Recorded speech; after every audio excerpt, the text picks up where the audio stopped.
नवाज शरीफ तकरीब से खिताब कर रहे थे, आपको दिखाया। आपको अब हम नीचे लेंगे। इस वक्त मुस्लिम लीग नून के रहनुमा मीडिया से गुफ्तगू कर रहे हैं।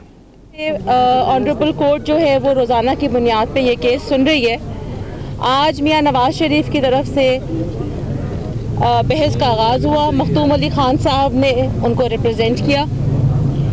बेशुमार बातें हुई पिछले 7 दिनों में, और उसमें उन्होंने जो प्रेयर मांगी है मियां नवाज शरीफ के ख़िलाफ़, उन्होंने वो चाहते हैं, इमरान खान साहब चाहते हैं कि मियां नवाज शरीफ साहब को उनके इल्ज़ामात की बुनियाद पे डिस्क्वालीफाई कर दिया जाए।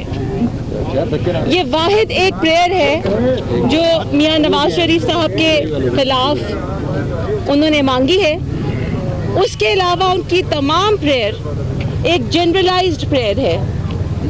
वो तमाम ग्लोबल प्रेयर को सामने रखते हैं कोर्ट के कि जो लूटेड प्रॉपर्टी है या जो लोगों ने अगर कोई माल लिया है या नैब के ख़िलाफ़, नैब में उनके ख़िलाफ़ कोई केसेस चल रहे हैं तो उसके ऊपर इन्वेस्टिगेशन की जाए।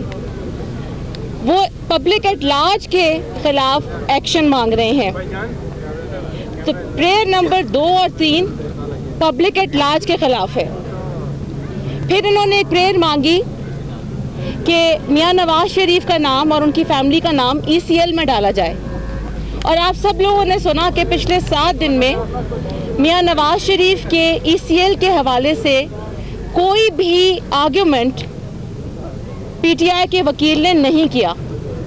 और ये कानून का एक इस्टेब्लिश प्रिंसिपल है कि अगर प्रेयर लिखी जाए और उसको प्रेस ना किया जाए तो उसका मतलब ये है कि उन्होंने अपना राइट गिव अप कर दिया है।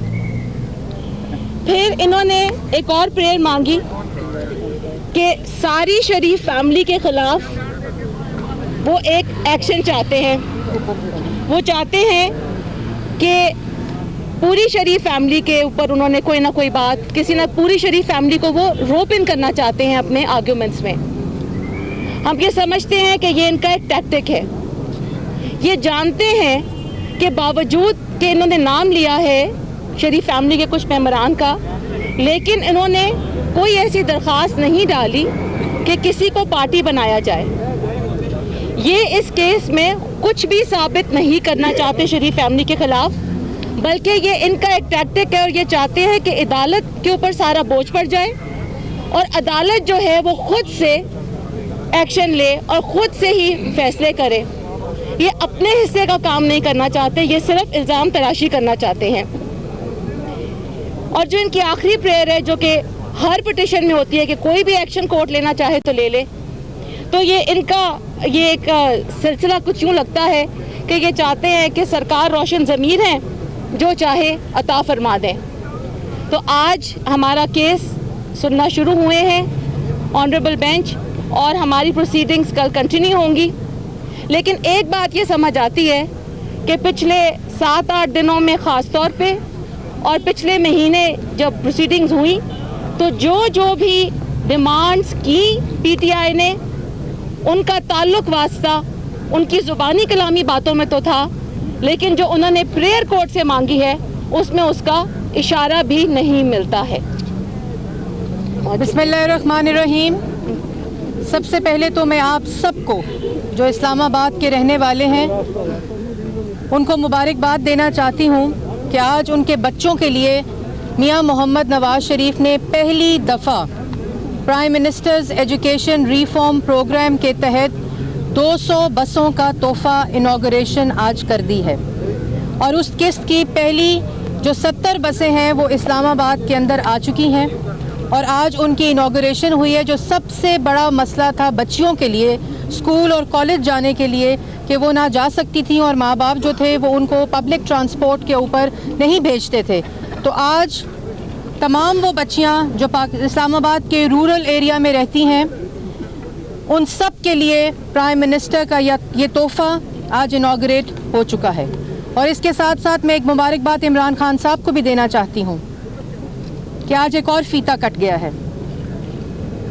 और जिस तरह मैंने पहले कहा था कि ये फ़ीते तो 1.5 साल और कटेंगे, ज़्यादा तेज़ी से कटेंगे, लेकिन आप इस पैनामा केस के बाद क्या करेंगे? क्योंकि जिस तरीके से आपकी सियासत कट रही है, क्योंकि ये अदालत है, और ये अदालत के जो आदी हैं अदालत बाहर लगाने के, उनके हाथ मायूसी के अलावा और कुछ नहीं आएगा। इसके साथ साथ मैं ये भी कहना चाहती हूँ कि आज भी एक और मुबारकबाद का दिन है कि जिस पार्लियामेंट्री स्पीच और तकरीर के ऊपर अब ये केस आ चुका है, जो खुद इमरान खान साहब का मौक़िफ़ है कि पैनमा को साइड पे रखकर पार्लियामेंट्री स्पीच पर फोकस किया जाए, आज मियां मोहम्मद नवाज शरीफ तीसरी दफ़ा मुंतखब वज़ीर आज़म के वकला का दलाइल शुरू हो चुके हैं।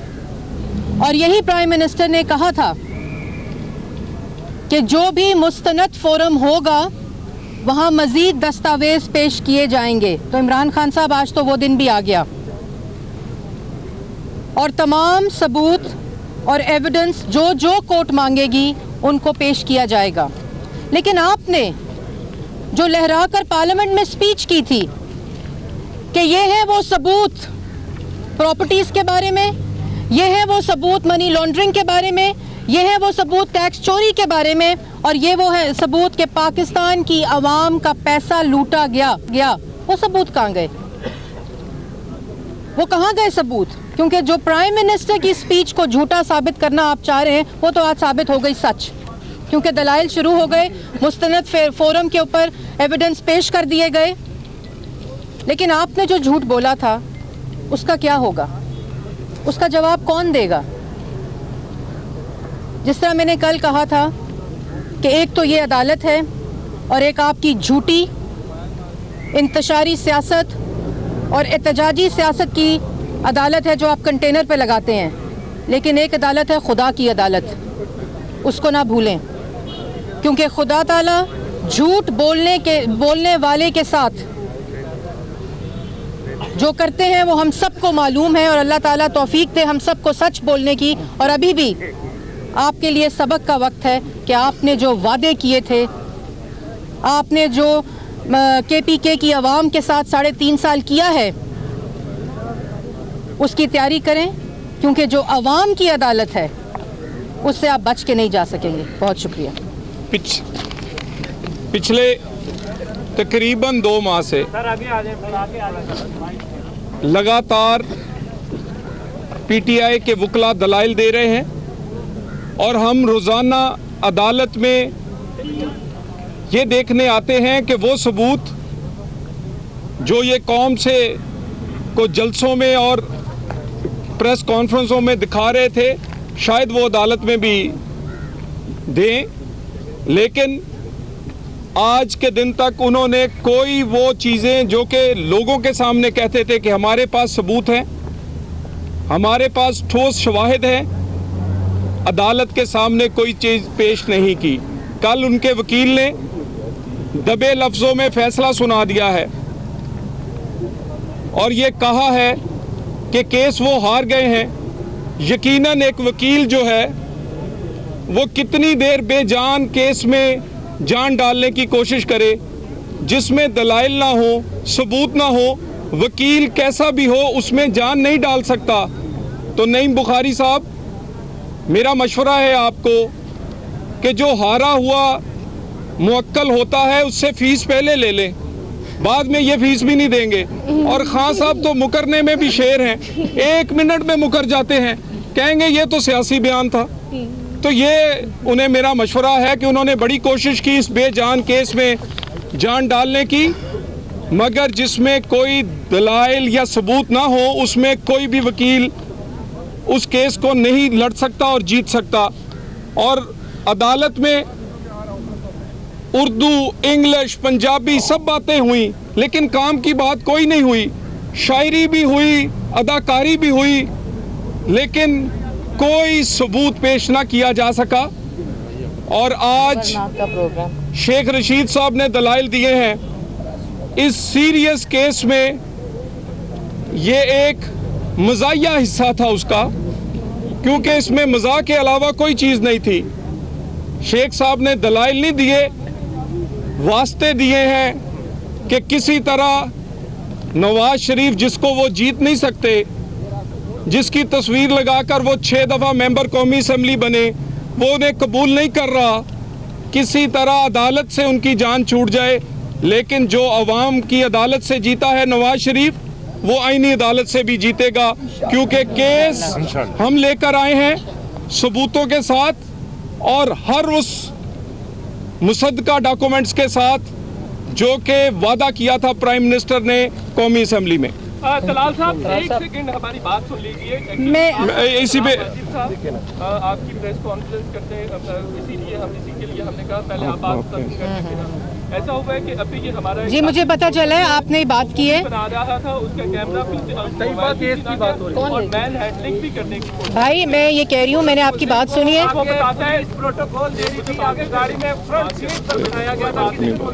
और वो बताता है कि मैं सरकारी ऑफिसर हूँ। उसने बताया मुझे मैंने खुद उससे पूछा, उसने बताया सरकारी ऑफिसर हूँ। मैन हैंडलिंग भी करने की कोशिश की गई है। बाकी भी जजेस की वाइफ के साथ जितने लोग आए थे, सारा उनकी बॉडी लैंग्वेज। भाई मैं सिर्फ ये कहना चाहती हूँ कि मुझे ज़रा इसमें मज़ीद पता करना होगा कि क्या देखना होगा। आप आ जाएं ज़रा और मैं पता कर लेती हूँ। इस तरह तो मैं कोई स्टेटमेंट नहीं दे सकती हूँ कि मुझे केस का पता नहीं। बहुत शुक्रिया।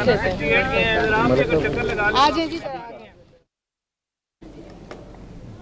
और आपने इस वक्त देखा कि मुस्लिम लीग नून की रहनुमा सुप्रीम कोर्ट में केस की हियरिंग के बाद मीडिया के नुमाइंदों से गुफ्तगू कर रहे थे। अनुशा रहमान ने बातचीत किया तो कहा कि वज़ीर-ए-आज़म का नाम ECL में डालने की इस्तदा की गई है। PTI के वकील ने 7 रोज़ में ECL पर एक भी दलील नहीं दी है। आज उन्होंने बात की और ये भी कहा कि इमरान खान ज़बरदस्ती अपने फ़ैसले सादिर करना चाहते हैं, हमारा केस सुना जा रहा है। उनके बाद मरियम औरंगज़ेब ने भी गुफ्तगू किया मीडिया के नुमाइंदों से और बात करते हुए कहा कि आज बच्चों के लिए बसों के तोहफे का इफ्ताह किया है, एक फीता और कट गया, मजीद और भी कटेंगे।